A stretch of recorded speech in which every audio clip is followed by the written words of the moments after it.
ये interior angles on the same side of the transversal हुए, उस कंडीशन में भी x plus y equal to 180 एक ही नजर में नजर आता है सर। हाँ, x प्लस वाई 180 है सर जी बिल्कुल, लेकिन y प्लस z पूछा गया है सर। जी, y प्लस z पूछा गया। जी जी जी जी। x प्लस वाई जो है वो 180 होगा ही होगा, और y प्लस z भी जो है वो 180 डिग्री होगा सर। हाँ, वही 180। जी जी है ना सर। हाँ ठीक है सर, है जी सर। आगे बढ़े सर तो कैटेगरी इसमें कौन सर सी ये हुई तो सर क्लियर इसकी? नहीं हुआ ना अभी जी सर। सर, इसमें ये क्लियर नहीं हुआ कि सर ये बाई हाँ अच्छा अच्छा अच्छा, हाँ हाँ एक्स तो बाई का दुगना है सर, इसका मतलब जो दिया है एक डिस्ट्रैक्टर है, इसको देना चाहिए कि नहीं देना चाहिए, और देने से कौन सी श्रेणी में चला गया, ये तो सर क्लियर नहीं हुआ अभी। नहीं नहीं नहीं सर, देखिए देना चाहिए या नहीं देना चाहिए, देखिए ये एक प्रश्न का हिस्सा है, जैसा अभी अमरीश जी भी कह रहे थे कि y प्लस जेड का मान निकालने के लिए हमको वो इंफॉर्मेशन की जरूरत नहीं है। जी हाँ, ठीक ये है सर सर, रही है। हाँ है ना सर। हाँ, और दूसरा ये है कि ये जो प्रश्न है ये मैकेनिकल कैटेगरी का ही प्रश्न है सर।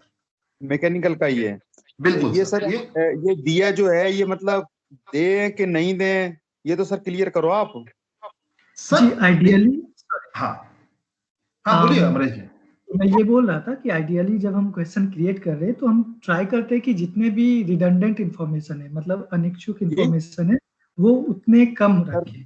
सर रिपीट करना सर नहीं पाए। जब हम लोग क्वेश्चन क्रिएट करते हैं तो हम लोग ट्राई करते हैं कि क्वेश्चन में जितने भी जो एक्स्ट्रा इंफॉर्मेशन है जिसके बिना हमें क्वेश्चन सॉल्व, रिडंडेंट इंफॉर्मेशन जिसकी जरूरत नहीं होती है क्वेश्चन सॉल्व करने में, उसको अवॉइड करें, उसकी जरूरत नहीं है। तो x इक्वल टू 2y की हमें जरूरत नहीं है, इसमें हम y प्लस जेड का वैल्यू उसके बिना, उस इंफॉर्मेशन के बिना निकाल सकते हैं, तो वो इंफॉर्मेशन हम निकाल सकते हैं।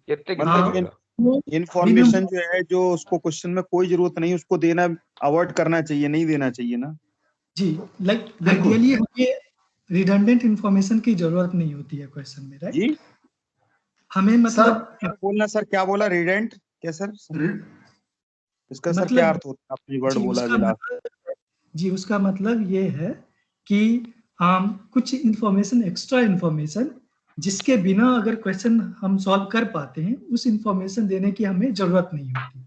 तो इसमें x इक्वल टू 2y एक रिडंडेंट पानी जब चल जाए सोनू तो थोड़ा सा चलवा के खुद है अपने पाइप से या इनसे करा लिया तो हम है ट्रेनिंग। सॉरी, आप लोग म्यूट कर सकते हो, अनूप जी शायद आपका बैकग्राउंड में। थैंक्स सर, दोबारा सर ये बताना सर, आपने जो बोला था अभी समझ नहीं पाए। जी मैं ये बोल रहा हूँ सिंपली कि x equal to 2y information इस क्वेश्चन के लिए जरूरत नहीं है, इसके बिना विद्यार्थी क्वेश्चन को सॉल्व कर सकते हैं। तो ये इंफॉर्मेशन हमें क्वेश्चन में आइडियली नहीं रखना चाहिए, क्योंकि ये डायग्राम से क्लियरली एंड हम बता रहे हैं कि LMN पैरेलल लाइंस हैं, तो हमें वहां से क्लियरली y प्लस जेड की वैल्यू मिल जाएगी without x equal to 2y वाला इंफॉर्मेशन। तो आइडियली हम कोशिश करते हैं कि क्वेश्चन जितना कॉन्साइज हो एंड एक्स्ट्रा इंफॉर्मेशन अगर नहीं दे। कॉन्साइज मींस सर क्या सर? कॉन्साइज वर्ड क्या मतलब बोला आपने? कंसाइज का मतलब सर बिल्कुल जो टू द पॉइंट हो, जिसमें इधर उधर की कोई ज्यादा बातें ना की जाएं, जिससे कि बच्चे का ध्यान जो है वो ना भटके सर। हाँ, सटीकता के साथ हो ना, एक सटीकता वाला। बिल्कुल सर, बिल्कुल सर, बिल्कुल सटीक वर्ड ले सकते हैं, बिल्कुल सटीक accurate point two point system होना चाहिए ना। बिल्कुल सर, हाँ है ना सर? हाँ बिल्कुल। ये जो बातें हम लोग कर रहे हैं सर, इन बातों को अभी और इलाबोरेट करेंगे, डिस्ट्रैक्टर के ऊपर में जाएंगे सर। डिस्ट्रैक्टर्स को डिजाइन करना जब होगा उस समय और इसके ऊपर में खुलासे होंगे सर, और भी कुछ डिटेल में बातचीत करेंगे। डिस्ट्रैक्टर को सर हिंदी में क्या बोलेंगे सर? ये जो विकल्प है सर, ABCD जो विकल्प है ना सर, ये जो ABCD विकल्प हैं, इनको हम लोग डिस्ट्रैक्टर्स भी कहते हैं सर, जिसमें से एक ऑप्शन होता है, एक सही ऑप्शन होता है, तो सर ऐसा कह सकते हैं कि जो हमारा सही उत्तर उसके ज्यादा करीब अपन उसको विकल्प दें, जिससे कि वो कंफ्यूज हो कि भाई इस तरह से। सर नहीं, कंफ्यूज हो वो इंटेंशन नहीं होता है सर। हमारा इंटेंशन उसके करीब देने का ये होता है कि हम उसकी मिसअंडरस्टैंडिंग को पकड़ सकें सर। हाँ, वो सारी चीजों को उसके जो समझ उसको जी क्लियर सर, जब समझ हो तब उसको एक उस ऑप्शन को सिलेक्ट कर लें जी और सर। डिस्ट्रैक्टर के उसमें ना आए वो, ऐसा ही है ना सर? हाँ, मतलब अगर वो मैं सही समझ पा रहा हूँ सर, मैं ये सर ये पूछ रहा हूँ। सर अभी हम लोग ने शुरू में भी यही बात की थी कि डिस्ट्रैक्टर्स ऐसे होने चाहिए जिससे कि अगर वो सही उत्तर दे रहा है तो सही है सर, लेकिन अगर कोई दूसरा सही के अलावा कोई दूसरा उत्तर दे रहा है तो हमको ये समझ में आ सके कि बच्चे की मिसअंडरस्टैंडिंग क्या है। जी जी जी, जिससे कि क्लासरूम में आपकी जो कक्षा में जो पढ़ाने के तरीके हैं उसमें आपको मदद मिल सके सर, बदलाव कर सकें। जी बिल्कुल सर, बिल्कुल, है ना, ठीक है सर। चलें सर आगे बढ़े हम अगले प्रश्न पे। ओके, हाँ, ये देखिए सर, ये जो है ये प्रश्न है अभी स्क्रीन पर।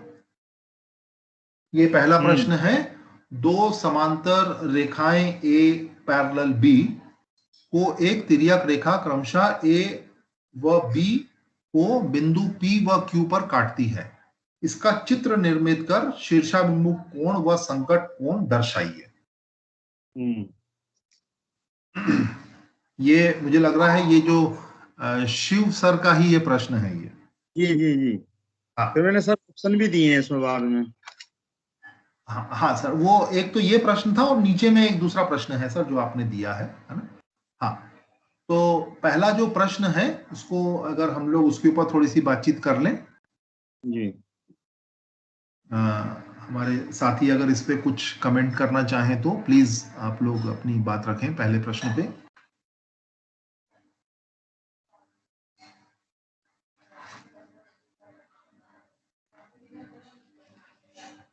सर ये क्वेश्चन है, ये अपना क्रिएटिंग एक्टिविटी के उसमें चला जाएगा, क्योंकि वो उसको क्रिएट करेगा, डायग्राम वगैरह बनाएगा, तब जाके वो उसका उसके जो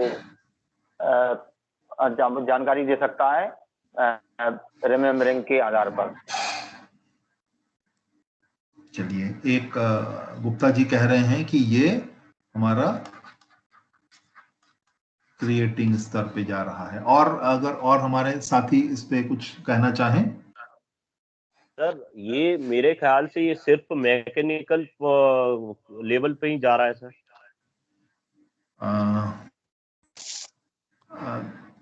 देवेंद्र जी इस पे मतलब बताएं कैसे आपको लग रहा है कि ये मैकेनिकल। उसका रीजन है, ये सिंपल अवधारणा है जो पढ़ाई जाएगी, शीर्षाभिमुख कोण क्या होते हैं और संगत कोण क्या होते हैं। और ये तो बहुत शुरुआती है कि जब दो समांतर रेखाओं को एक तिर्यक छेदी रेखा काटे तो शीर्षाभिमुख कोण भी बराबर होते हैं, संगत कोण भी बराबर होते हैं। इसलिए मुझे लग रहा है इसमें कोई क्रिएटिविटी तो नहीं है, ये सिर्फ डायरेक्ट नॉलेज बेस्ड ही है सर। हाँ, मतलब इसमें ये यही चीज है कि जिस अवधारणा को आपने पढ़ाया है या जिस अवधारणा को आपने स्क्रीन अपने बोर्ड के ऊपर समझाया था डिटेल में, आप उसी चीज को यहाँ पर एक प्रश्न के रूप में, एक इबारती प्रश्न के रूप में यहाँ पर आप पूछ रहे हैं उस चीज को। किसी नई सिचुएशन में उसको, या कोई एक प्रैक्टिकल लाइफ की सिचुएशन ऐसी नहीं है जहां पर उसको वो अप्लाई करने की अपन बात कर रहे हैं। यही कहना चाह रहे हैं देवेंद्र जी? जी जी बिल्कुल यही बोल रहे हैं। हाँ, हाँ, तो इस पर्सपेक्टिव या इस एक सोच के साथ क्या ये लगता है कि ये वाला सर गुप्ता सर, ये क्रिएटिंग उसमें जाना चाहिए? ये आपको ऐसा क्यों लगता है सर कि ये क्रिएटिंग में जाना चाहिए सर? ये क्वेश्चन तो है मतलब रिमेम्बरिंग का है स्टार्टिंग का, लेकिन आप इसको डायरेक्ट वो उसमें लिखा है कि इसको निर्मित कार्य यानी इसको चित्र बनाना है, क्रिएट करना है, उसके बाद वो उसका जवाब देगा। जी सर, हाँ, मतलब इसको तो चित्र बना करके उसको दर्शाना है कि वो संगत कोण कौन से हैं या शीर्षाभिमुख कोण कौन से हैं, है ना सर? तो अब ऐसा सर देखिए, वहां जो हम लोगों ने जो प्रश्न देखा था, वो जो टावर वाला, जिसमें टावर का उन्नयन कोण, वो सब जो बातचीत थी जिसमें हम लोग ने क्रिएटिंग में लिया था, वो चूंकि वहां पर हम चित्र बना रहे थे और यहाँ भी चित्र बना रहे हैं, इसलिए चित्र बनाना क्रिएटिंग में हमेशा होगा ये जरूरी नहीं है सर। यहाँ पर कोई सिचुएशन जो है वो मुझे नहीं लग रहा है कि ऐसी कोई सिचुएशन दी जा रही है बच्चे को जहां पर कि वो उसका अनुप्रयोग कर रहा है या जहां पर कोई वो नई चीज क्रिएट कर रहा है। अमरीश, इस पे अगर कुछ आप उसमें कुछ कहना चाहें। और इसमें सीधी सीधी सर समांतर रेखा और ये तिर्यक रेखा और ये कोण सर जो आ रहे हैं, जी जी जी सर, हाँ। और रेखा अब सर अपने आप बनाएगा तो उसको उसमें नहीं रखेंगे, क्रिएशन में नहीं रखेंगे इसको। सर मैं एक बार फिर से बोलना चाहूंगा। जी जी सर, बिल्कुल। देवेंद्र बोल रहा हूँ जी देवेंद्र। क्लासरूम की सिचुएशन को यदि लिया जाए, मैं टॉपिक को इंट्रोड्यूस कर रहा हूँ, शीर्षाभिमुख कोण और ये संगत कोण जी। तो मैं ऑब्वियसली पढ़ाते समय दो उनको पैरेलल लाइंस ड्रॉ करूंगा और एक ट्रांसवर्सल ड्रॉ करूंगा। जी सर। और उसके बाद बता दूंगा कि ये वर्टिकली अपोजिट एंगल्स हैं और ये करस्पॉन्डिंग एंगल्स हैं। जी सर। फिर उसके बाद ब्लैक बोर्ड को पूरा रब करके मैं किसी बच्चे से ड्रॉ करवाता हूँ मैं, तो बच्चा ड्रॉ कर देगा इसी चीज को। हाँ, तो यहाँ तो सिंपल सा एक नॉलेज का ट्रांसफॉर्मेशन हुआ, इसलिए सिर्फ और सिर्फ मेरे ख्याल से सिर्फ मैकेनिकल आ रहा है। इसको आप कह रहे हैं मैकेनिकल टाइप का, है ना? हाँ ठीक है। तो थोड़ा अमरीश जी कुछ इसमें कहना चाहेंगे? संजय जी, अमरीश जी वो अमरीश फिजिक्स के सेशन में अच्छा चले गए। ओके ओके, ठीक है ओके। तो मुझे लग रहा है कि सर ये जो है ये एक पक्के तौर पर ये मैकेनिकल प्रकार का ही प्रश्न है, क्योंकि यहाँ हम लोगों ने जिस सिचुएशन के आधार पर बच्चे को जो जानकारी दी थी या जो अवधारणा समझाई थी, हम उसी चीज को बच्चे से पूछ रहे हैं। हम कोई नई सिचुएशन में उसको अप्लाई करने के लिए नहीं कह रहे हैं। तो ये एक मैकेनिकल जो कैटेगरी का ही जो है ये हमारा प्रश्न है सर। ठीक है सर? हाँ जी ओके, चलिए। इसके बाद दूसरा जो प्रश्न है, ये थोड़ा सा पढ़ने में अगर आप लोगों को दिक्कत हो रही हो, देखिए उपरोक्त चित्रानुसार जहां A B parallel to C D रेखा युग्म को एक तिर्यक रेखा EF द्वारा O और O' बिंदुओं पर प्रतिच्छेद करने पर बने संगत कोण, शीर्षाभिमुख कोण व एकांतर कोण बनाएं तथा अब ये बताएं कि कोण FOE व कोण AOE हैं, है ना? FOE FOB है सर वो। जी sir, FOB। Okay okay okay, ठीक है सर। FOB मतलब ये जो है आपका F है, ये O है और ये जो है B है ना? तो आप इस कोण की बात कर रहे हैं FOB और AOE, AO और E, ये जो कोण है आपका इधर ये वाला, ये जो कोण है ये कौन से कोण है, ये उसकी आप जानकारी जो है यहाँ पूछना चाह रहे हैं जी। तो इसमें ऑप्शन दिया हुआ है शीर्षाभिमुख कोण, एकांतर कोण, संगत कोण, इनमें से कोई नहीं। ठीक है सर। तो ये प्रश्न किस कैटेगरी में लग रहा है सर आपको? क्या होना चाहिए ये? सर अब तो जो मेरे हिसाब से मैंने जो समझा उसके हिसाब से भी ये मैकेनिकल में ही जाना चाहिए सर। बिल्कुल सर, ये भी मैकेनिकल जी ये मैकेनिकल है, क्योंकि डायरेक्ट ये जो है वो चित्र के आधार पर ये पूछा जा रहा है कि ये जो कोण है FOB और AOE, जो हमारी जो परिभाषाएं हैं उसके आधारित ये जो है प्रश्न का जवाब डायरेक्टली दिया जा सकता है। ये शीर्षाभिमुख कोण है, तो ये मैकेनिकल कैटेगरी में ही है सर। ठीक है सर, है? आगे बढ़े इसमें। थोड़ा सा हम लोग को ध्यान रखना है टाइम का भी सर, 12 बज रहा है, 12 बज चुका है। थोड़ा सा चीजों को कवर करना है आज। तो अगले प्रश्न पे चलते हैं। देखिए ये एक प्रश्न है, ये हमारे दो अलग अलग साथियों के प्रश्न हैं। पहले जो है प्रश्न, इसको देखें। एक सरल रेखा AOB है जिससे बिंदु O पर अन्य रेखा OC मिलती है, जिसके कोण चित्र में दर्शाए गए हैं। तो x का मान होगा। ये जो प्रश्न है बताएं सर। सर मैकेनिकल सभी लोग इसको मानते हैं सर?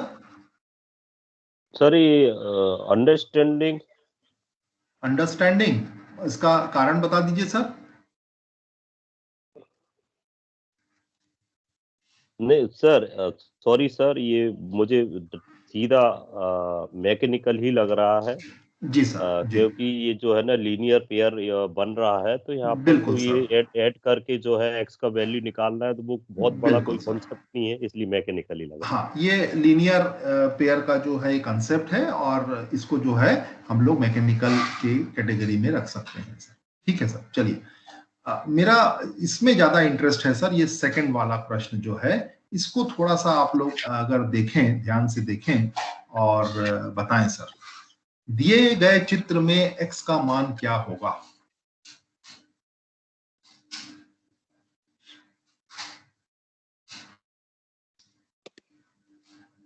इसमें सर मैकेनिकल और अंडरस्टैंडिंग दोनों लग रहे हैं। इसमें मैकेनिकल और अंडरस्टैंडिंग दोनों, मतलब सर कैसे दोनों को हम लोग कैसे उसमें जी इसका एकांतर कोण का कंसेप्ट उसको पता होगा। हाँ सर, ऐड करके निकालेगा सर वो उसको। जी जी जी हो जाएगा। अच्छा, समझ उसकी थोड़ी सी उसमें यूज कर लेगा समझ को अपनी। जी जी जी जी हाँ। और मैकेनिकल का ही है।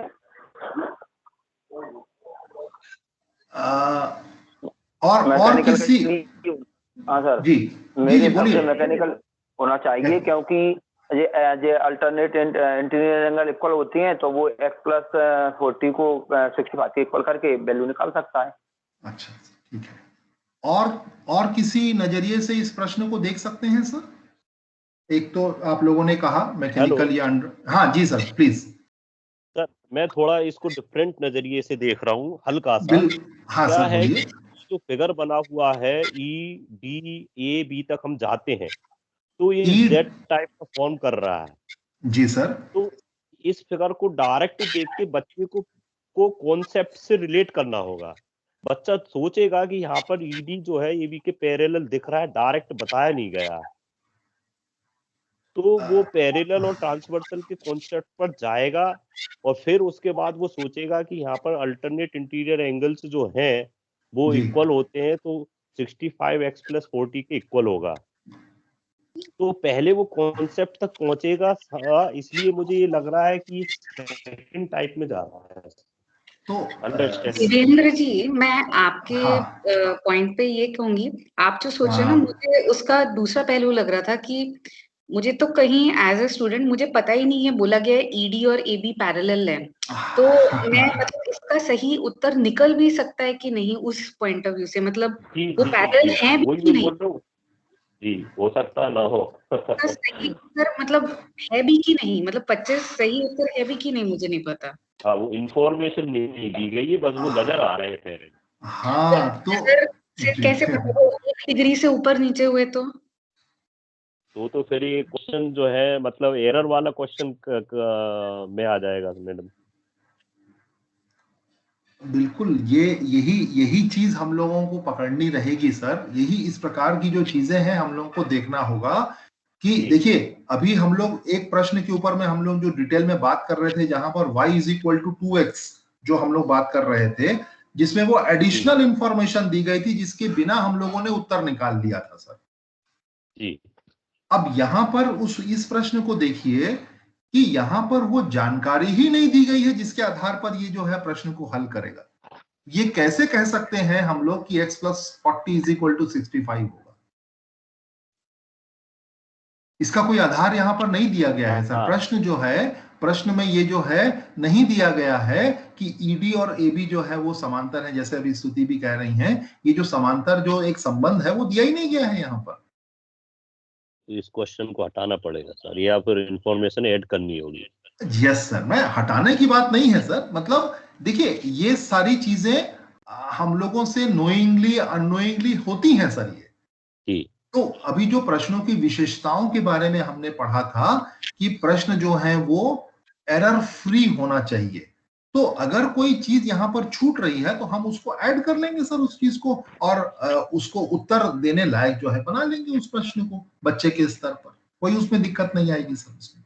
जी जी, है ना सर। तो एक इंफॉर्मेशन जो इसमें छूटी हुई है उस इंफॉर्मेशन को डालने के बाद में हम जो है इस प्रश्न का उपयोग जो है कर सकते हैं सर। ठीक है सर। जी सर। हाँ चलिए बढ़िया सर। अब ये इधर आ जाते हैं सर जी। संजय जी, मैं ये सोच रही थी कि अगर ये सोचे कि वो जानकारी दी होती तो इसमें अगर सही उत्तर फिर 25 है तो दूसरे ऑप्शंस में क्या डालना चाहूंगी, कौन सी गलतियां हैं जो बच्चे ज्यादातर करते हैं, और उन दूसरे ऑप्शंस में मैं क्या डालना चाहूंगी फिर।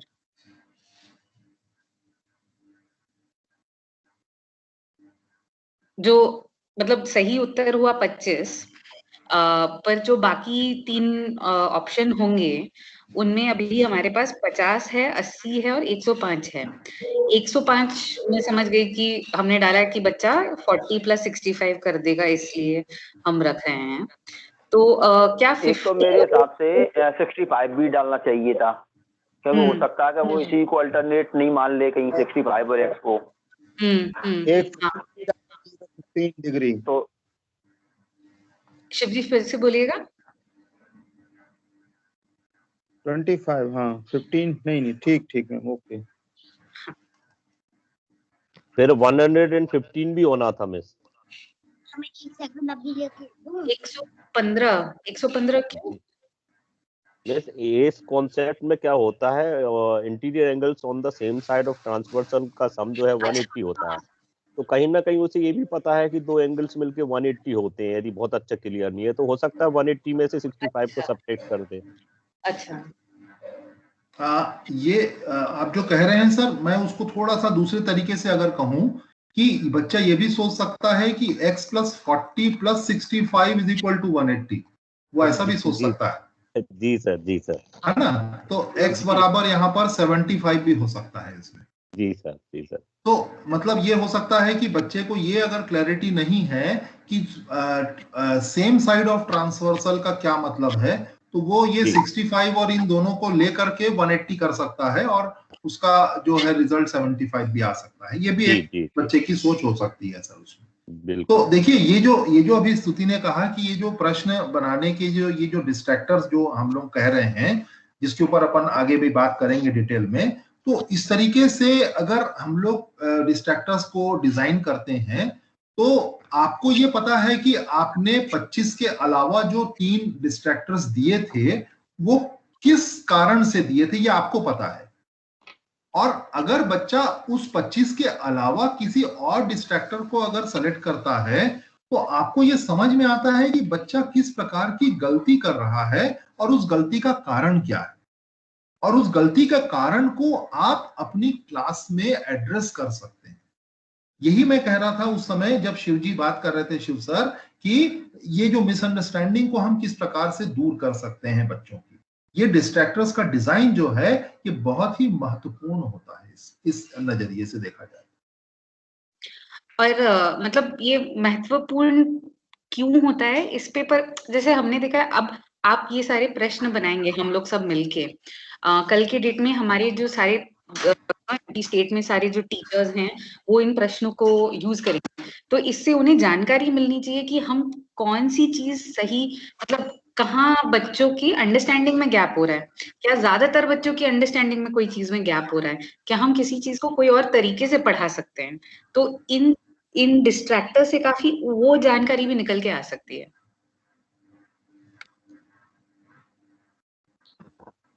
जी ठीक है सर, है ना। हाँ, एक चीज जो मैं अभी, क्योंकि मेरी नजर वो लेफ्ट साइड पे थी, मैं सोची थी जो ऊपर वाला प्रश्न है उसका सही उत्तर क्या है।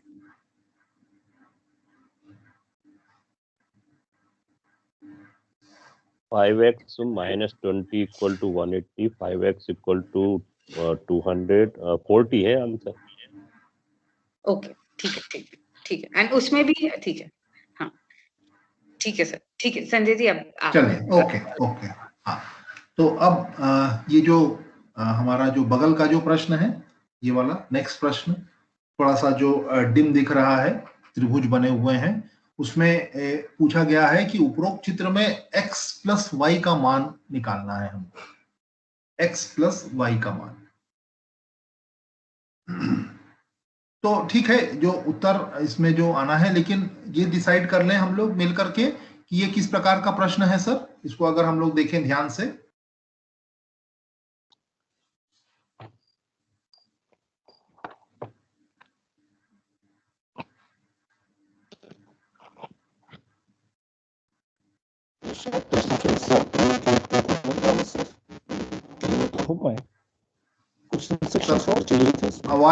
आवाज बिल्कुल ठीक नहीं आ रही सर।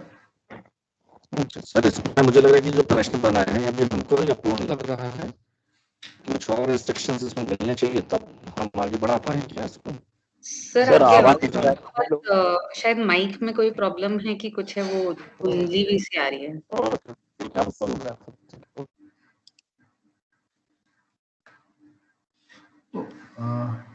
सर इसको हम लोग एक ये लास्ट प्रश्न लेते हैं सर। इसके अलावा सुदर्शन जी ने भी काफी प्रश्न हम लोगों को भेजे, पर मुझे लग रहा है कि वो आगे हम लोगों को बढ़ना है, आगे की चीजों को आज कवर करना है हम लोगों को एमसीक्यूज के बारे में। तो थोड़ा सा हम लोग आगे बढ़ते हैं और इस प्रश्न को ले लेते हैं, इस प्रश्न के ऊपर देखिए बात कर लेते हैं हम लोग, फिर थोड़ा सा हम लोग आगे बढ़ते हैं और फिर उसके बाद हम लोग सुदर्शन जी, जो गुप्ता जी ने जो प्रश्न दिए हैं उसके ऊपर भी हम लोग को थोड़ी चर्चा करनी होगी, वो हम लोग आगे करेंगे। तो प्लीज इसके ऊपर अपने जो भी कमेंट है आप लोग बताएं। अभी जो साथी कह रहे थे उनका आवाज ठीक से क्लियर नहीं आ रही है सर, बिल्कुल भी। सर हम ये कहना चाह रहे थे कि प्रश्न बना हुआ है हमारे पास। जी सर, ये हाँ प्रश्न अपन ने बनाए दिख रहा है जो हमको, इस जी प्रश्न सर, में और जानकारी मुझे चाहिए है, तब हम बच्चा हल करने की कोशिश कर पाएंगे। जैसे समांतर रेखा है कि नहीं है, और इसके एक तो हमको सम्मुख कोण बराबर दिख रहा है, बाकी ये जो दो रेखाएं बनी हैं जी सर, चर्चा तो नहीं है कि ये समानांतर रेखा है कि नहीं है। ये दो जब तक वो ठीक है समानांतर सर। हम पाएंगे तब तक तो आगे इसको हल करना मुश्किल हो जाएगा सर। अच्छा, मतलब ये है कि आपका कहना ये है कि ये जो प्रश्न है ये अभी अपूर्ण लग रहा है सर आपको? लग रहा है सर, शायद हो सकता है हम गलत हो। x प्लस वाई का मान निकालने के लिए आपको और किसी जानकारी की इसमें जरूरत है? सर अपूर्ण तो नहीं है, क्योंकि हाँ, ये ट्रायंगल है तो ट्रायंगल के हिसाब से आ जाएगा, वर्टिकल या अपोजिट से इधर आ जाएगा, फिर वो भी ट्रायंगल है तो ये सारी चीजें आ जाएंगी। हाँ, और दूसरा ये वो एक्सटीरियर एंगल है, एक्सटीरियर एंगल से वो भी आ जाएगा, या फिर मतलब उससे भी लीनियर पेयर से भी आ सकता है बाय। जी जी जी, मतलब यहाँ पर ये जो दूसरे नंबर का जो त्रिभुज है उसमें एक कोण अननोन है, ये वाला कोण निकाला जा सकता है एंगल सम प्रॉपर्टी से। जी सर। और जी इसका जो ये है, ये हमारा शीर्षाभिमुख कोण है, तो ये बराबर हो जाएगा सर। मान लीजिए कि अगर ये P है तो ये भी P हो जाएगा सर। P का मान पता चल गया हम लोगों को, और P और 50 यहाँ से x का मान निकाला जा सकता है सर इस एक नंबर वाले त्रिभुज से। और है ना, तो P का मान पता है तो हम y का मान भी निकाल सकते हैं सर यहाँ पर लीनियर पेयर, रैखिक युग्म से। हाँ, लीनियर पेयर से। तो उस तरीके से x और y का मान निकाल करके जो है ये इसका x प्लस वाई का मान, हाँ, समानांतर रेखाओं वालों में से नहीं है, ये दूसरी एक अभिकृति अपने उसको त्रिभुज के नियम के अनुसार करना। बिल्कुल सर, बिल्कुल बिल्कुल बिल्कुल बिल्कुल, हाँ, पढ़ रहे थे, उसी से जुड़ा हुआ ये क्वेश्चन। तब तो संभव नहीं है कि हम इसको त्रिभुज के से कर रहे हैं, तब ये संभव है हमारे। बिल्कुल सर, बिल्कुल, वो तो हाँ त्रिभुज के आधार पर ये बनाया जा रहा है सर, आधार पर। तो बिल्कुल जी, बोलिए सर। हाँ सर, मैं ये प्रश्न मैंने बनाया था, देवेंद्र बोल रहा हूँ। मैं आपसे जानना चाहता हूँ, मैंने काफी मेहनत की और मेरे दिमाग में सिर्फ ये चल रहा था कि दो ट्राइंगल को कनेक्ट किया जाए, और आपने जो लर्निंग आउटकम्स वाला फर्स्ट जो एक्टिविटी दी थी जिसमें लीनियर पेयर यूज करना था, तो मैंने लीनियर पेयर को और एंगल सम प्रॉपर्टी को कनेक्ट करके एक प्रश्न डिजाइन किया। अच्छा, तो मेरा क्वेश्चन सिर्फ ये है कि क्या ये कंप्लीट क्वेश्चन है सर? ये सर फ्री क्वेश्चन? जी सर, क्वेश्चन तो कंप्लीट है सर। मतलब यहाँ पर बच्चा जो है अपनी लीनियर, देखिए यहाँ पर दो चीजों का उपयोग बच्चा कर रहा है। एक तो एंगल सम प्रॉपर्टी का उपयोग कर रहा है सर, और दूसरा यहाँ पर वो लीनियर पेयर का उपयोग कर रहा है ना सर। तो ये प्रश्न अपने आप में कंप्लीट है, क्योंकि चित्र अपने आप में सारी चीजें बता रहा है सर। हाँ हाँ, जैसे हमारे अभी किसी साथी ने बोला था कि इसमें कुछ और दिया होना चाहिए, इसलिए मैंने पूछा। नहीं, उनका वो शायद इसको पैरेलल लाइन के संदर्भ में देख रहे थे, इसीलिए वो कहना था।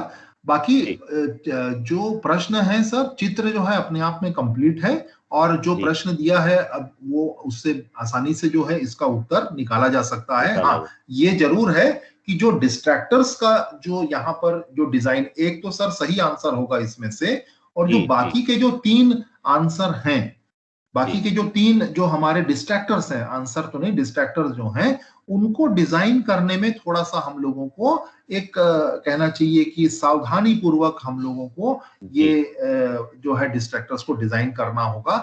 इसके ऊपर हम लोग जो आगे में बात करने वाले हैं सर आज, तो मैं थोड़ा सा मुझे लगता है कि ये जो आखिरी एक प्रश्न लेकर के फिर हम लोग थोड़ा सा आगे बढ़ते हैं सर। सुदर्शन जी, आपके प्रश्नों के ऊपर में भी बातचीत करेंगे सर। आपने बहुत अच्छे प्रश्न बनाए हैं, मैं उन प्रश्नों को भी लेना। बहुत अच्छी बात हो गई सर, इनसे कोई दिक्कत नहीं है वो। हाँ तो सर, हाँ, अपने तो इसलिए आप आगे बढ़े, कोई दिक्कत नहीं है। जी जी सर। तो ये प्रश्न जो है कौन सी कैटेगरी में रखे जाना चाहिए सर?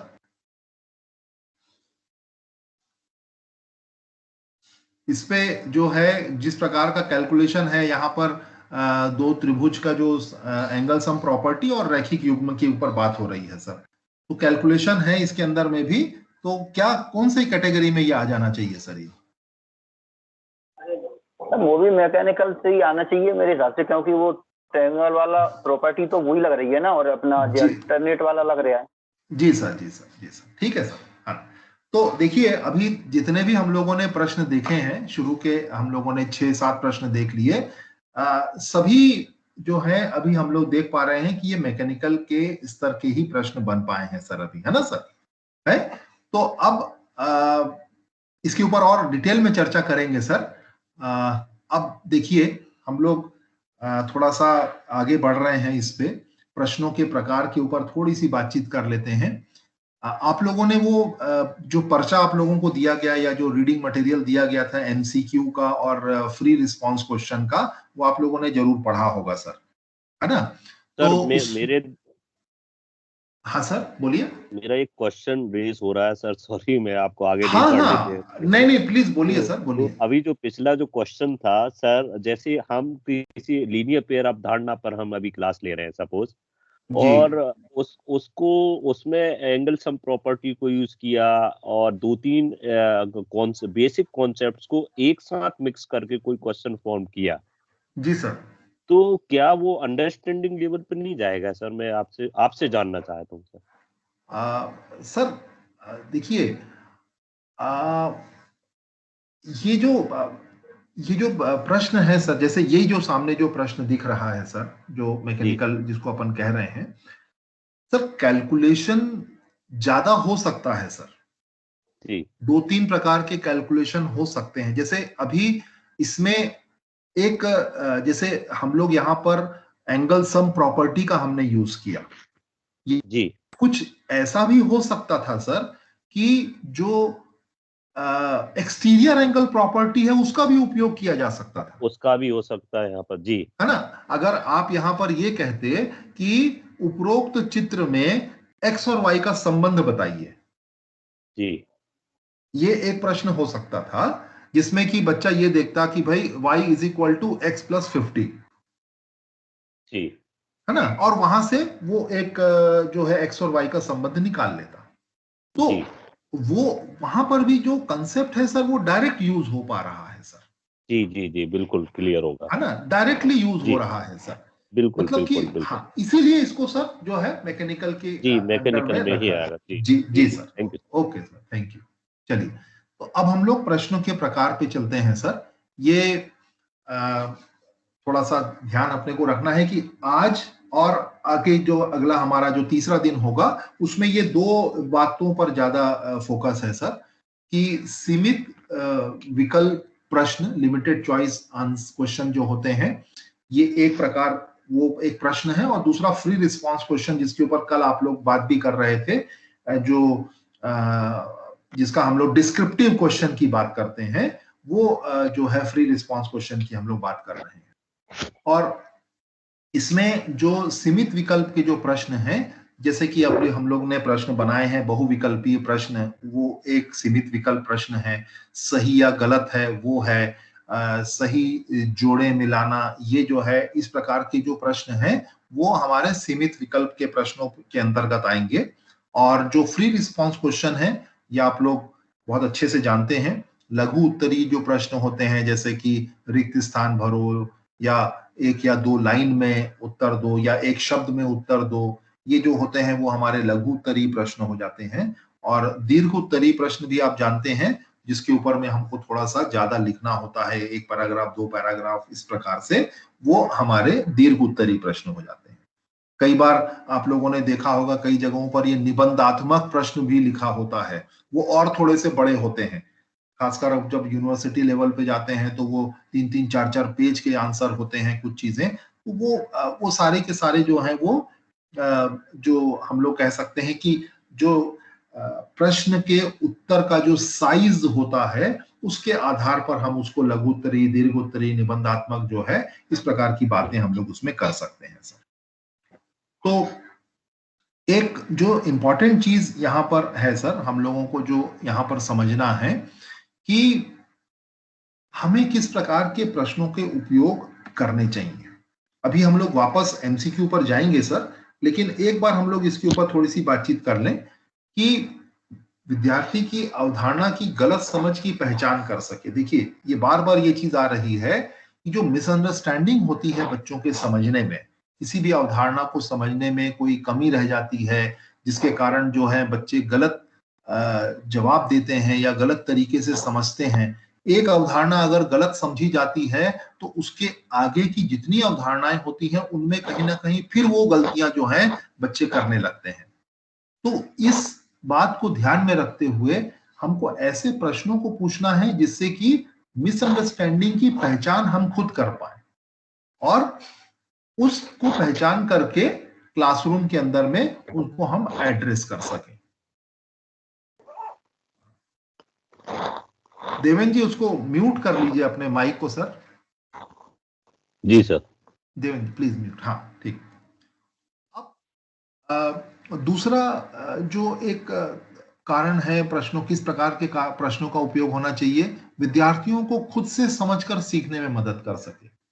देखिए, हम लोगों ने जब हम लोग पढ़ रहे थे, जब दूसरी वर्कशॉप में थे, कि दूसरे नंबर की वर्कशॉप में कि assessment for learning, assessment of learning और असेसमेंट एज लर्निंग, जिसके तीसरे हिस्से पे हम लोगों ने असेसमेंट एज लर्निंग में देखा था कि हम बच्चों को इतना सक्षम बना दें कि वो खुद अपनी मॉनिटरिंग करना सीख पाए और खुद अपने लिए जो है वो सोच अपनी ऐसी विकसित कर सकें कि वो अपनी पढ़ाई को खुद कंट्रोल करें और आगे बढ़ने में अपने आप की मदद भी कर सकें। तो ऐसे प्रश्न हो जिससे बच्चों को भी ये समझ में आए कि मेरी मिसअंडरस्टैंडिंग कहाँ पर हो रही है, मैं इसको क्यों नहीं हल कर पा रहा हूं, मुझे क्या चीज की कमी महसूस हो रही है जिसके कारण मैं ये नहीं कर पा रहा हूं, ताकि मैं उसको टीचर से पूछ सकूं या अपने दोस्तों से पूछ सकूं या किताबों की मदद से उस समझ को मैं विकसित कर सकूं। ये बच्चों को मदद मिले, इस प्रकार के प्रश्न हमारे होने चाहिए। अच्छा, दूसरी थोड़ा सा एडमिनिस्ट्रेटिव पॉइंट ऑफ व्यू से देखा जाए कि प्रश्न ऐसे होने चाहिए जो कि अधिक से अधिक बच्चों के उत्तर को जांच पाए। मैक्सिमम जो बच्चे हैं हमारे सिस्टम के अंदर में, अगर उनकी मिसअंडरस्टैंडिंग्स या उनकी जो समझ का जो स्तर है वो हमारे सामने में अगर आएगा तो हम ज्यादा से ज्यादा बच्चों तक हम अपनी जो पहुंच है वो कर पाएंगे, उनकी मिसअंडरस्टैंडिंग को दूर कर पाएंगे या उनके स्तर को और आगे बढ़ाने में मदद कर पाएंगे। तो अधिक से अधिक बच्चों के उत्तर अगर हमारे तक आएंगे जिसका हम एनालिसिस कर सकें और एनालिसिस करके किसी रिजल्ट पे पहुंचे और उस रिजल्ट के आधार पर हम अपने इंटरवेंशंस को डिजाइन कर सकें, ये चीजें अगर होती हैं तो उस प्रकार के प्रश्न बड़े महत्वपूर्ण और बड़े उपयोगी होते हैं। और ऐसा प्रश्न होना चाहिए जो स्कोरिंग को आसान बना सके। स्कोरिंग आसान हो, स्कोरिंग जो हो वो ऑब्जेक्टिव हो, सब्जेक्टिव ना हो, मतलब वो व्यक्ति पूरक ना हो, वो किसी भी प्रकार के पूर्वाग्रहों से अलग हो, और जो बच्चे की क्षमता है उसके आधार पर उसको मार्क मिले, उसमें कहीं भी किसी भी प्रकार की कोई व्यक्तिगत सोच जो है उसके अंदर में ना आए। तो ऐसे अगर प्रश्न होते हैं तो वो जो प्रश्न होंगे वो बहुत ही महत्वपूर्ण होंगे, और ऐसे ही प्रश्नों का उपयोग जो है हमको करना चाहिए। ठीक है, तो अब इस प्रकार के प्रश्नों के उपयोग में देखिए, मैं एक आपको बहुविकल्पीय प्रश्न के ऊपर आज हम लोगों को, चूंकि पूरा हमारा फोकस है, हम लोग उसकी बात कर लेते हैं अभी। तो अब बहुविकल्पीय प्रश्न तो आप सब जान रहे हैं, आप लोगों ने बनाए भी हैं, कल भी आपने बनाए, जिसके ऊपर अभी हम लोग चर्चा किए हैं। तो ऐसे जो बहुविकल्पीय जो प्रश्न हैं, आप उसको देखेंगे अगर, तो वो प्रश्न जो होते हैं, इसको हम लोग वस्तुनिष्ठ प्रश्न कहते हैं सर। ये वस्तुनिष्ठ प्रश्न है, और इसमें एक जो प्रश्न होता है, उस प्रश्न के साथ में कुछ विकल्प दिए जाते हैं, और उस विकल्प में से हमको कोई एक विकल्प जो है वो चुनना होता है, जो सही विकल्प होता है।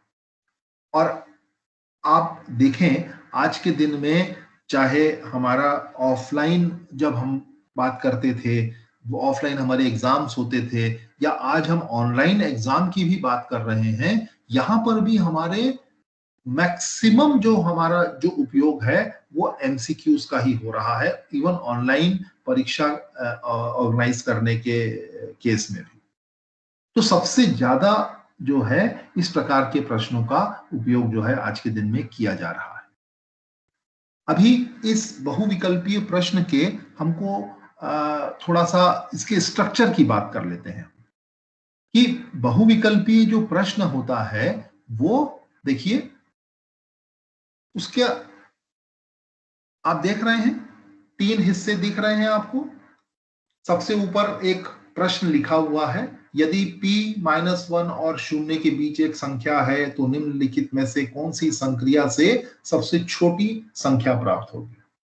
ये एक प्रत्यक्ष रूप से एक प्रश्न पूछा गया है, इसको इस बहुविकल्पीय प्रश्न का स्टेम कहा जाता है, स्टेम।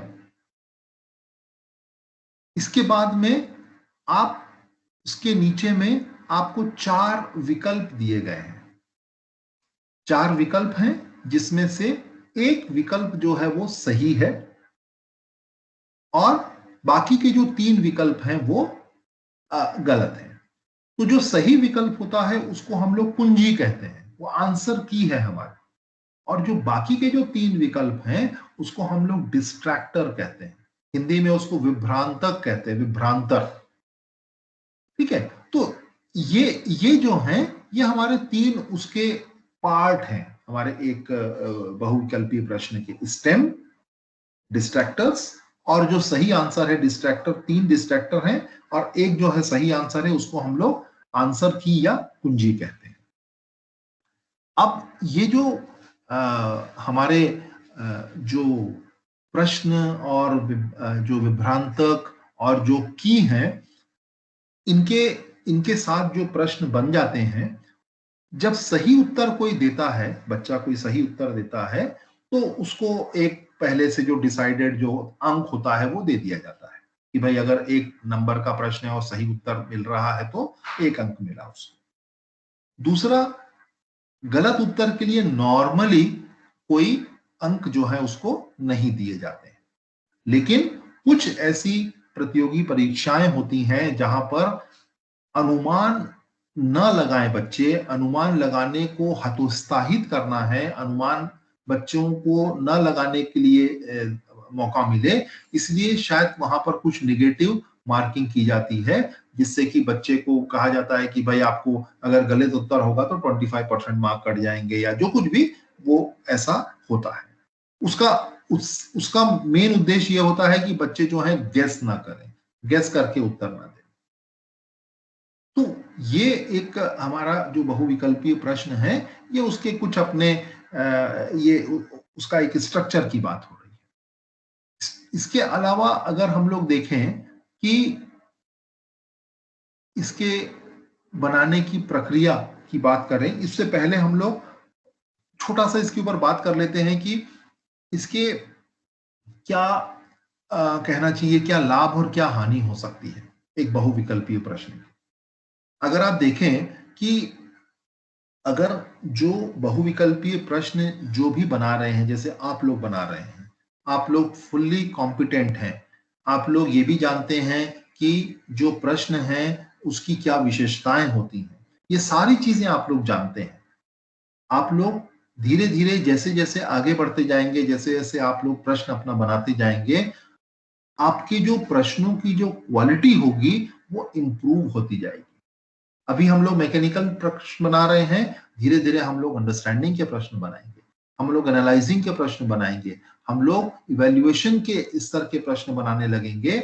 और ये जो प्रश्न जैसे जैसे हमारे आगे बढ़ते जाएंगे, आप देखेंगे कि बच्चों के आकलन के जो परिणाम होंगे वो और अच्छे होते जाएंगे, और इनडायरेक्टली आपकी क्लास की जो टीचिंग लर्निंग प्रोसेस है वो इंप्रूव होती चली जाएगी।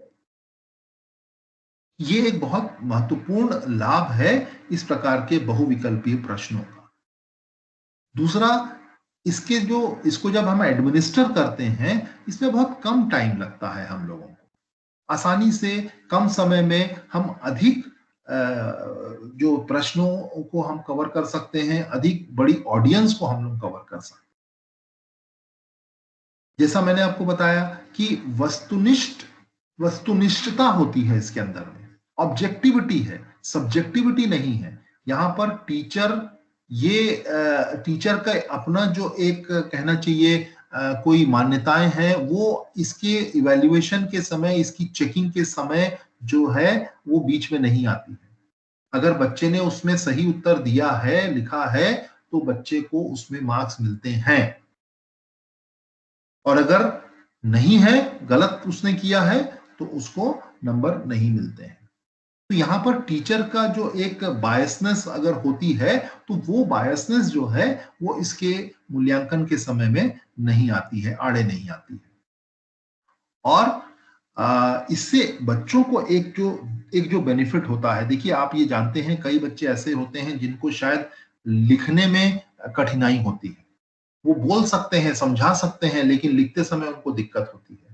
ऐसे बच्चों को, खासकर ऐसे बच्चों के आकलन के लिए इस प्रकार के जो प्रश्न होते हैं वो बड़े महत्वपूर्ण होते हैं, और उनको उनकी जो क्षमताओं के आकलन के लिए बड़े अच्छे उपकरण के रूप में ये काम करते हैं। एक जो बात जो सबसे महत्वपूर्ण है इस प्रकार के प्रश्नों को बनाने के लिए, ये जो बहुविकल्पीय प्रश्न होते हैं, ये संज्ञानात्मक स्तर, अलग अलग संज्ञानात्मक स्तर पे बनाए जा सकते हैं। देखिए यही हम लोग बात कर रहे हैं कल से, जो ब्लूम्स टैक्सोनॉमी की हम लोगों ने बात की है, ये हम लोग अलग अलग शैक्षिक जो हमारे स्तर हैं, संज्ञानात्मक स्तर हैं, ये हमारे स्तर हैं 6 अलग अलग। तो हर स्तर पे हम लोग जो हैं, ये जो प्रश्न जो बनाए जा सकते हैं हम लोगों के। तो बच्चा अगर कोई याद करके कोई चीज को कर रहा है, उसकी हमको अगर स्मरण शक्ति को टेस्ट करना है, तो भी हम लोग उस पे काम कर सकते हैं। हम बच्चे के कंसेप्चुअल अंडरस्टैंडिंग की बात कर रहे हैं या एप्लीकेशन अंडरस्टैंडिंग की बात कर रहे हैं, हम उस प्रकार के भी जो है प्रश्न जो है इसमें बना सकते हैं। तो हर स्तर पे प्रश्न बना सकते हैं, हर स्तर के जो स्तर की जो बच्चों की जांच है वो कर सकते हैं। ठीक, साथ ही साथ इसमें कुछ थोड़ी बहुत परेशानियां भी होती हैं, या जिसको कहें कि इसके कुछ हानि भी हो सकती हैं। किस प्रकार की हानि या किस प्रकार की परेशानी है? उच्च स्तर के प्रश्न बनाना चुनौतीपूर्ण होता है इसमें। आप देखेंगे अभी आप जैसे जैसे आगे बढ़ेंगे, आपको मैकेनिकल स्तर के प्रश्न बनाने में कोई दिक्कत नहीं आएगी। अंडरस्टैंडिंग के प्रश्न भी आप बना लेंगे, एनालिसिस के भी प्रश्न धीरे धीरे आप बनाने लगेंगे। लेकिन जैसे जैसे आप ऊपर चलेंगे, आपको अगर क्रिएशन करना है, आपको अगर कोई इवेल्युएट करना है, उस प्रकार के प्रश्नों को बनाने के लिए आपको काफी सोचना पड़ेगा, आपको काफी सिचुएशंस को एनालिसिस करना पड़ेगा। उसके बाद जो है आप एक बढ़िया सा जो है उस प्रकार के प्रश्नों का निर्माण कर पाएंगे। दूसरा, यहाँ पर जो आपके जो जब हम लोग फ्री रिस्पांस क्वेश्चन में जिस प्रकार से बच्चे को सोच करके लिखने की जो एक जरूरत होती है, उस प्रकार के जो कौशल होते हैं उनका यहाँ पर हम लोग उसकी क्षमता का परीक्षण नहीं कर पाते। यहाँ पर ये जो है एक इसकी कमी है, जहां पर बच्चे को अपने ज्ञान को सोच करके उसको व्यवस्थित करके उसको लिखना है, डिटेल बनाना है, उसकी सीक्वेंसिंग करनी है, उसको ये पता है कि मुझे किस प्रकार से मौलिकता यूज करनी है अपने लिखावट में, वो सारी चीजें हमारे एमसीक्यू के अंदर में मिसिंग होती है। तो ये इन बातों को थोड़ा सा ध्यान में रखते हुए हम लोगों को, जब हम लोग बात करेंगे अपने एमसीक्यूज को बनाने के लिए, तो ये जो लाभ और हानि है इन सबको हमको ध्यान में रखना होगा। सर, बात क्लियर हो पा रही है सर?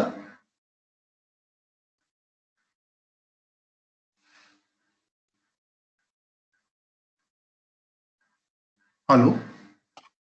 हाँ संजय जी, आपकी आवाज आ रही है हमें। हाँ, बाकी साथी लोगों को कोई अगर बात करनी हो, कुछ पूछना हो, तो काफी मतलब आप लोग भी कुछ कह सकते हैं अपनी बात। अभी जो हम लोगों ने बात की है उस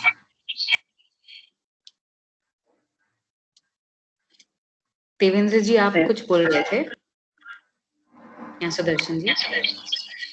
सर सही चल रहा है जो आप बता रहे थे, बस उसको बड़े गौर से सुन रहे हैं कि हाँ क्वेश्चन को कैसे बनाना चाहिए और कैसे उसमें वो छिपा रहता है सारा। ठीक है सर, चलिए ठीक है। अब ये जो स्लाइड हम लोग देखने वाले हैं सर, इस स्लाइड को थोड़ा सा ध्यान से देखेंगे। ये काफी महत्वपूर्ण है हमारे प्रश्नों के निर्माण के लिए, कि जो बहुविकल्पीय प्रश्न है उसके निर्माण में किन किन बातों का हमको ध्यान देने की जरूरत है, ये थोड़ा सा हम लोग देखेंगे सर। जब भी हम लोग कोई प्रश्न बनाएंगे सर, तो जो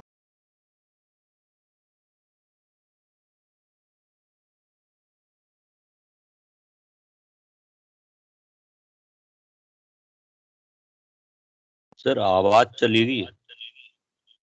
हाँ, मुझे भी नहीं आ रही है। मुझे लग रहा है संजय जी की आवाज एकदम नहीं आ रही है।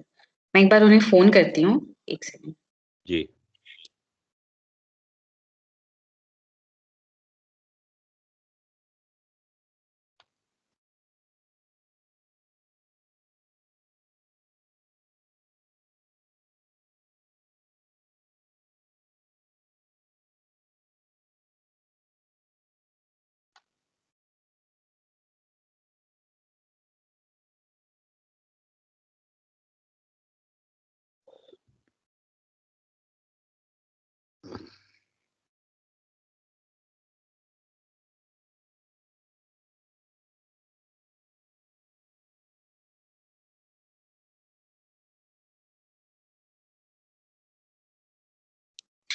संजय जी बस जुड़ रहे हैं वापस। उनका शायद कुछ नेटवर्क में इशू है, वो वापस एक बार जो छोड़ के जुड़ रहे हैं।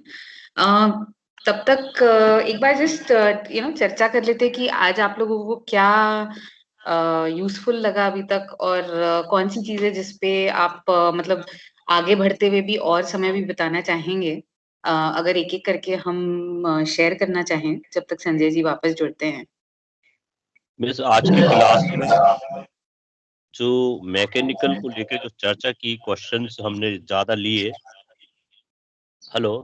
हाँ देवेंद्र जी, हाँ बिल्कुल अभी तक आवाज आ रही है। क्या समझते थे मिस की जो है ना, जो क्वेश्चंस फॉर्म करे हम जो है ना एप्लीकेशन में जा रहे हैं, अंडरस्टैंडिंग में जा रहे हैं, जबकि आज के जो क्वेश्चंस को देख के लगा कि हम लोग बहुत गलत थे। अभी हम मतलब मैकेनिकल क्वेश्चंस को लेने के बाद भी समझते थे कि वो अंडरस्टैंडिंग है और एप्लीकेशन क्वेश्चंस हैं।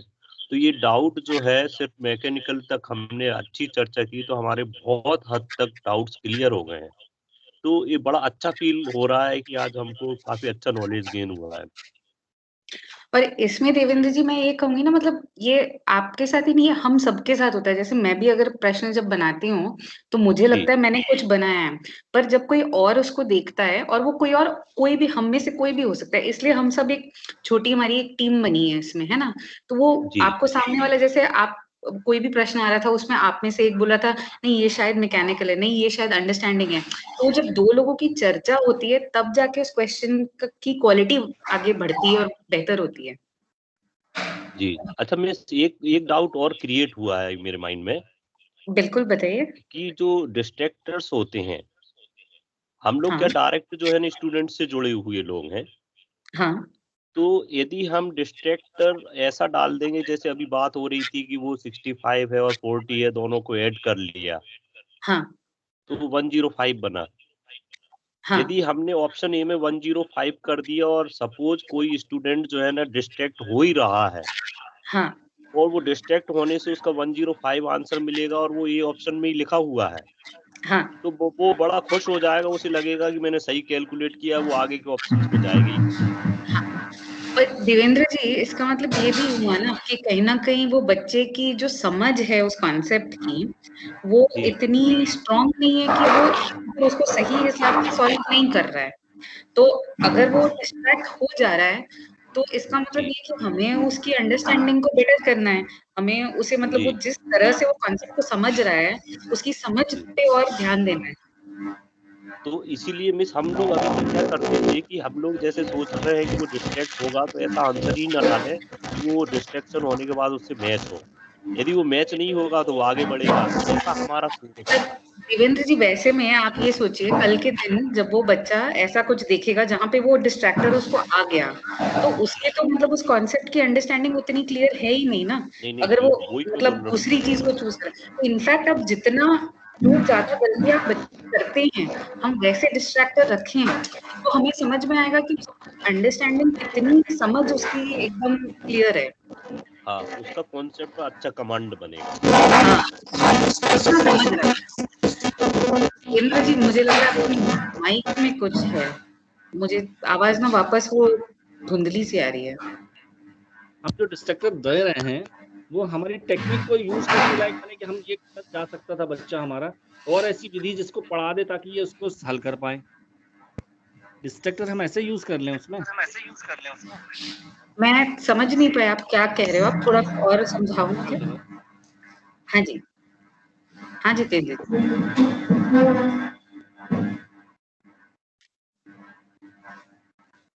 संजय जी वापस आ गए हैं। हाँ बिल्कुल बिल्कुल। हाँ। तो साथियों ये जो हम लोग बात कर रहे थे यहाँ पर कि जो हमारे जो बहुविकल्पीय प्रश्न हैं उसकी कठिनाई को प्रभावित जो करने वाले जो कारक हैं वो क्या हो सकते हैं। ये 4 या 5 कुछ कारक हैं, एक एक टेबल बन के आएगा आपके सामने में, इसके ऊपर हम लोग बातचीत करेंगे सर। तो पहला जो बहुविकल्पीय जो प्रश्न है सर, आप ये देखिए कि बहुविकल्पीय प्रश्न जो हम लोग नॉर्मली यूज करते हैं उसमें एक सही उत्तर वाला जो है वो प्रश्न होता है सर। हम लोग नॉर्मली इसी फॉर्मेट का उपयोग करते हैं। लेकिन ऐसे प्रश्न भी हो सकते हैं जिसमें एक से अधिक सही उत्तर हो। ठीक है सर, वो थोड़ा सा बच्चों के लिए थोड़ा सा कठिन स्तर पे हो जाता है बच्चे का। और अगर उस प्रश्न में कोई नकारात्मक शब्द आता है, जैसे कई बार हम लोग ऐसा प्रश्न पूछते हैं ना कि निम्न में से कौन सा विकल्प इस त्रिभुज का गुण नहीं है, ऐसा कई बार हम लोग प्रश्न पूछते हैं, नहीं है हम लोग को। तो मतलब यह है कि बच्चे को जो गुण पता है उसके अलावा कुछ उसको वहां पर ढूंढना है। सर कुछ डिस्टरबेंस आ रहा है सर, म्यूट कर लें प्लीज।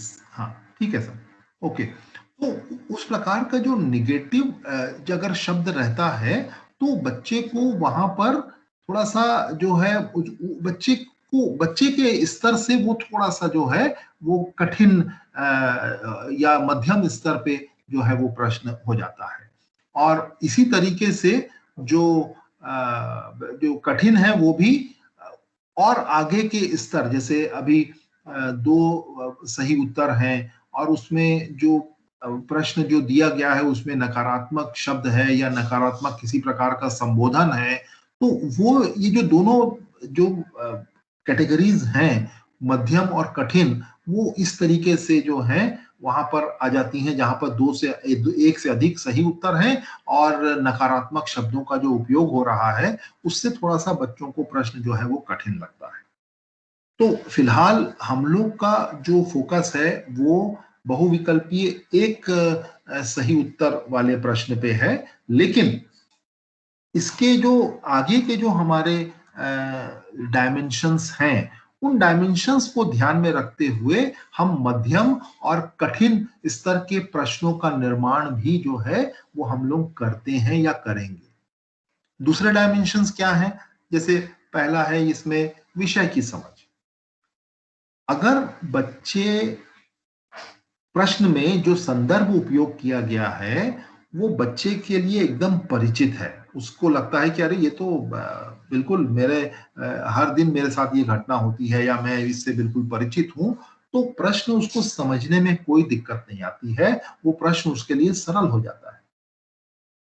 लेकिन जो संदर्भ है वो बच्चे के आसपास के परिवेश से या बच्चे के जाने पहचाने परिवेश से या आसपास की चीजों से बिल्कुल अलग है या उससे वो थोड़ा बहुत मिलता जुलता है, तो प्रश्न जो होता है वो बच्चे के लिए थोड़ा सा कठिन या मध्यम स्तर का बन जाता है, क्योंकि बच्चा जो है अपनी जो जानी पहचानी चीजों से उस प्रश्न को जोड़ नहीं पाता संदर्भ को, और प्रश्न को समझने में उसको थोड़ी सी दिक्कत होने लगती है। जब प्रश्न को समझने में दिक्कत होगी